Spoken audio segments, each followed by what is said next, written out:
2 seconds ago, I watched with my own eyes as the dive team leader was torn in half by a living skeletal structure over 100 meters long. The flesh below his waist, along with his diving suit, had been crushed and swallowed by that massive abyssal maw lined with tens of thousands of teeth. Now, the remaining half of his body hung miserably suspended before me. The violently snapped spinal column jutted out from beneath his ribcage, gray-white nerve bundles twitching like living worms in the frigid seawater. The water went still. The stirred-up sediment began to sink, slowly settling back onto the seabed, onto the destroyer's deck, onto my shoulders. Silence closed in, so profound I could hear the airflow through my mouthpiece. A hiss as the valve opened on inhalation, a soft puff as it closed on exhalation. The depth gauge needle locked at 440 meters, unmoving. The dive team leader's upper torso floated just outside the skeletal opening, suspended, neither rising nor sinking. White spinal tissue bulged from the severed end of the spine, resembling a twisted cable with exposed copper wires, except those wires still twitched rhythmically. The wound edges were perfectly clean. The tooth-like structure had severed bone and flesh without leaving any tearing marks, only a smooth cross-section where each bony ring was visible, with gray nerve bundles at the center. The skeletal structure stopped moving. The ribcage's undulations ceased, each rib fixed in place. The muscle bundles at the joints slackened, drooping, as the entire structure collapsed from its attacking posture, shrinking back like a deflated thing. The calcified, tooth-like structure slowly retracted into the circular opening, contracting ring by ring until the gap narrowed to a slit. On the sonar screen, the constantly morphing acoustic shadow also halted its expansion, its edges stabilizing. The biological vibration frequency dropped to 3 beats per minute, so slow it was barely perceptible. In my earpiece, only white noise remained. A steady, continuous hiss, nothing else. I tried pressing the comm button to call the dive team leader, but the earpiece yielded only static. Remaining air, 22 minutes. Scattered across the seabed were fragments of the satellite. A piece caught the light from my headlamp, the nuclear battery casing, a cylindrical object with an indicator light still blinking green. It had stopped. Maybe it was sated, maybe it had entered hibernation. All I knew was that this was my only chance to grab the gear and escape. I could retrieve the nuclear battery and encryption module during this window, then climb back up along the dive bell's guide rope. The rope was still in place. I glanced back and saw it hanging 2 meters above the silt, intact and untangled. I swam toward the wreckage, keeping my fins tucked to avoid stirring up mud. As I passed over the destroyer's deck, my headlamp beam swept across something new. More of the deck was exposed now. A large patch of silt had slid away, revealing bare steel plates. The plates were pockmarked with holes, several of them arranged in a precise arc. I slowed down, descending to examine the deck closely.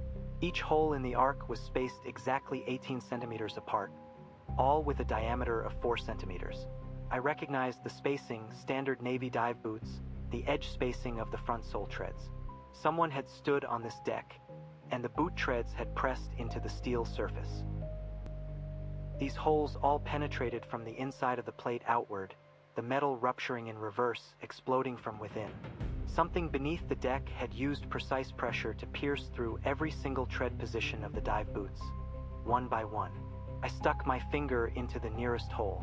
The inner wall was smooth, warmer than the surrounding steel, and coated with a transparent liquid film. I pulled my finger back, and the film stretched into a strand, breaking only after 10 centimeters. Quivered on the tip of my glove. The sonar screen flickered. The vibration frequency jumped from 3 beats per minute to 5 beats per second. The positioning data pinpointed the source, not from the skeletal structure. Directly below, beneath the deck, the steel plate under my feet began to sink slowly. The seabed was liquefying, the silt collapsing in large swaths. The vibration frequency on the sonar screen spiked, leaping from 3 beats per minute straight to 5 beats per second. The positioning data marked a red dot in the center of the screen, its coordinates directly beneath me. The steel plate under my feet moved. A whole section of deck debris sank, paused, then sank again. Bubbles rose from the silt at the plate's edges, squeezing out of the mud, big and small, streaming upward in strings. The seabed was liquefying. The silt transformed from solid to slurry, and the deck fragment I was standing on tilted, sliding to one side. I kicked to lift myself, but my fins churned through nothing but mud. The slurry offered no purchase. I was like stirring a pot of watery stew, and the more I struggled, the deeper I sank. The wreckage of the destroyers around me is also moving. The steel beams that were half buried in the mud moments ago are now tilting entirely, sliding downward, grinding against each other with a creaking sound that travels through the water. A dull, metallic groan. A bulkhead panel topples over, slamming into the mud, splashing slurry that coats half my faceplate. I wipe the mud off the outside of my mask with my left hand, while my right hand clings to the diving knife still wedged into a crack in the deck, its blade now bent into an arc. After scraping the mud from the faceplate, I see through the remaining smears what's happening below. The seabed is collapsing inward, forming a funnel-shaped depression that encompasses half the destroyer's length. I'm inside that funnel, sliding toward the center. The depth gauge starts spinning wildly. 447 meters, 451 meters, 458 meters. The numbers keep climbing. I look down and see the sediment at the funnel's bottom being sucked into a larger opening. A crack has split open beneath the destroyer wreckage. Dozens of tons of destroyer debris, along with me, are being funneled into that gap, wrapped in mud. The collapse suddenly accelerates. I feel weightless. My stomach lurches upward. My legs float. My body twists sideways, then plunges vertically. As I fall, the beam from my headlamp sweeps across the structure below, and I finally see the full scale of the skeletal framework. The 100-meter-long bones on the seabed are just its front end. Its main body has been beneath the seabed, extending over 200 meters deeper, shaped like a massive sack, a colossal cavity. The cavity walls are lined with row after row of rib-like structures, arranged in a spiral array from the top to the bottom. Each rib unit has a separate muscle bundle attached to its inner side, connected to a nerve cord that feeds into the depths of the cavity wall. Thousands of muscle bundles are now all contracting and releasing synchronized, pulsing at a frequency of 5 times per second. The entire sac is writhing. This is its digestive chamber. My body keeps falling, passing through a ring-shaped opening at the top of the cavity, and crashes into the interior space. The buoyancy of the water changes abruptly here. The cavity is filled with a pale, translucent liquid, denser and more viscous than seawater. As I plunge into it, my speed drops instantly, and I'm enveloped by this thick fluid, my limbs moving with a half-second delay. My headlamp can't penetrate far in this liquid. The light scatters into a blurry haze, but I can still make out what's happening in the core area. 3 human silhouettes, humanoid forms, wrapped in translucent membrane cocoons, each cocoon covered in a dense network of blood vessels and tubes. The vessels are pale, their walls so thin I can see the fluid flowing inside. The 3 bodies inside the cocoons have been digested to varying degrees.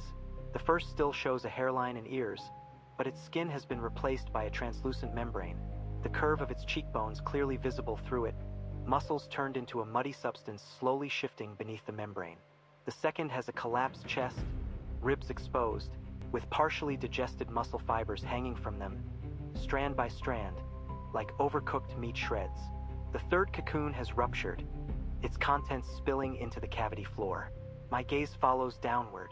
The entire cavity floor is a vast, pale liquid surface, a pool of solution covering the whole bottom.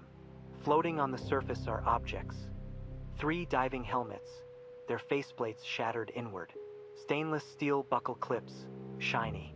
A complete set of diving gear, unoccupied, the empty suit floating on the liquid, its sleeves drifting slowly in the current, and a human mandible still attached to a few teeth, roots exposed.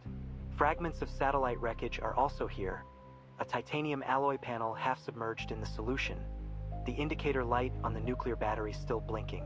A faint ripple spreads across the liquid surface. The muscle bundles on the cavity walls shift from contraction to a different motion. They start pushing outward, reverse peristalsis, driving from the inner wall toward the liquid surface. The cavity walls begin to expel something, Thousands of pores open simultaneously, each one pushing out a juvenile form, pale, about the length of my forearm. Each has a complete miniature skeletal structure, every segment corresponding to a scaled-down version of that 100-meter giant outside, with a ring-shaped opening at the head, lined with rows of teeth. The swarm of juveniles is forced out of the cavity walls, dropping into the solution pool, spreading densely across the liquid surface. They all turn toward the cocoons simultaneously, moving as a group, thousands of tiny ring-shaped openings opening and closing in the water, scraping through the liquid to propel themselves. One of the juveniles collides with my faceplate. It scrapes across the glass, its ring-shaped opening leaving a white scratch on the polycarbonate surface, the tooth-like structure snapping at the mask but unable to bite through. Yet its body undulates in waves behind it, driving itself to slam into my faceplate again and again, leaving ring after ring of slime marks on the glass. I fell into the solution pool. As I hit the liquid, it splashed up, and a thin stream seeped in through the neck seal. The moment the fluid touched my skin, goosebumps erupted across the back of my neck, followed by a sharp, needle-like sting. Then, the skin in that spot went numb, leaving only a dull, swollen sensation. The instant the solution made contact with my dry suit, the outer rubber began to bubble. Tiny bubbles swarmed across the fabric surface, blip, blip, blip, popping to reveal the woven texture of the Kevlar fibers beneath. The fibers, originally yellow, started to change upon contact, turning white, softening, then snapping one by one. The snapping sound traveled through the water. Asterisk snap, snap, snap asterisk, like nylon zip ties being torn apart. The left leg of my suit instantly lost its rigidity, the entire pant leg collapsing. The external water pressure immediately pressed the softened inner layer tightly against my skin, sealing it there. The outside of my left thigh first burned, as if someone had pressed a hot iron against the flesh, then turned cold, a deep chill seeping from the marrow of the bone. After that, all sensation vanished, leaving only a heavy, dull swelling, as if my leg were gone, replaced by nothing but its shape. I began to roll, rolling toward the pool's edge, my shoulders shoved aside debris floating on the surface. A diving helmet knocked away, spinning off into the water, a partially digested vertebra still inside. I reached for the cavity wall, my fingers brushing against a protruding rib-like structure. I grabbed it, but the bone surface was slick with mucus, too slippery to hold. The substance was intensely corrosive. Even through my gloves, it felt like being stabbed by thousands of red-hot needles. My other hand joined, both hands locking onto that rib as I pushed off the cavity wall to climb upward. As my headlamp swept across the cavity wall, the light revealed densely packed pits, thousands, tens of thousands of them, identical to the holes on a destroyer's deck, for centimeters in diameter, 18 centimeters apart. But now, each hole was oozing digestive fluid, clear, viscous droplets squeezing out from the edges, floating in the cavity. Smaller droplets collided with larger ones, merging into clumps that sank downward. The liquid level was rising. Earlier it had only reached my waist, now it was up to my chest. My air tank supply grew unstable. The regulator trembled in my mouth, its valve chattering with each inhale as if something were stuck. The exhaled bubbles grew fewer and denser. Depth gauge, 465 meters. External thermometer showed liquid temperature at 38. 9 degrees Celsius, only half a degree from my body temperature. The communication equipment short-circuited in the solution. The headset emitted one final screech, asterisk screech asterisk, then fell completely silent. Only a high-pitched, persistent ringing remained in my left ear. Something fell from above the pool's edge. It crashed into the solution, splashing liquid across my entire faceplate. Another diver I hadn't seen when he followed the collapse in.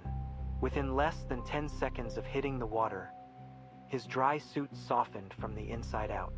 The outer rubber bubbled and burst, the middle Kevlar fibers loosened one by one, and the entire suit became tattered rags floating around him. His human form was clearly visible in the solution, skin turning red upon contact, then blistering. The blisters burst, and whole patches of skin sloughed off, revealing the dermis beneath, pink and oozing clear fluid. Then the dermis dissolved too, exposing pale subcutaneous fat that churned into a yellow, oily film in the water, wrapping around his body's outline as it floated. Beneath the fat layer, the solution peeled away muscle layer by layer, like scraping boiled meat with the back of a knife. The muscle fibers loosened, separated, drifting strand by strand from the bones, exposing the skeleton. His mouth had stretched wide open before the solution flooded in. His jaw nearly dislocated, his throat filled with liquid, silent. Only the bones sank. I released the rib, reached for the equipment harness, and felt for the flashbang. Pulled the pin, removed the safety clip, and shoved the canister into the nearest pore on the cavity wall. 3 seconds. I counted. 1, 2, 3.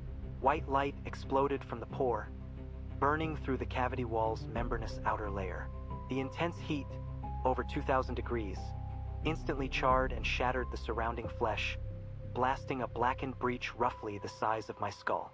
The cavity wall convulsed around the impact point, and dozens of nearby pores simultaneously gushed thick mucus. Breached, the edges of the breach were charred black, sealed with a layer of carbonized scab. No bleeding, no oozing.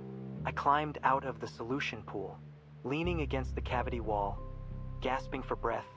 Saliva pooled in my mouthpiece until I could barely swallow. Air tank remaining 8 minutes.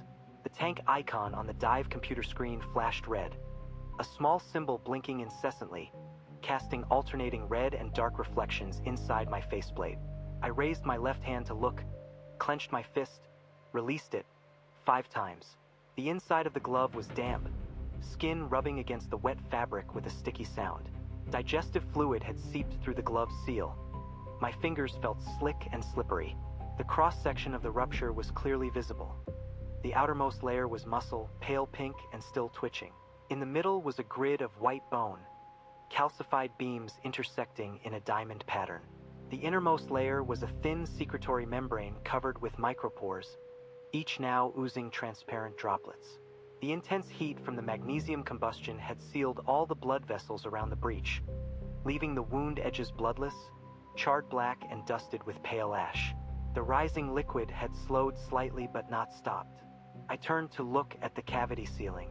Above was the steel hull plating of the destroyer, the underside of the keel.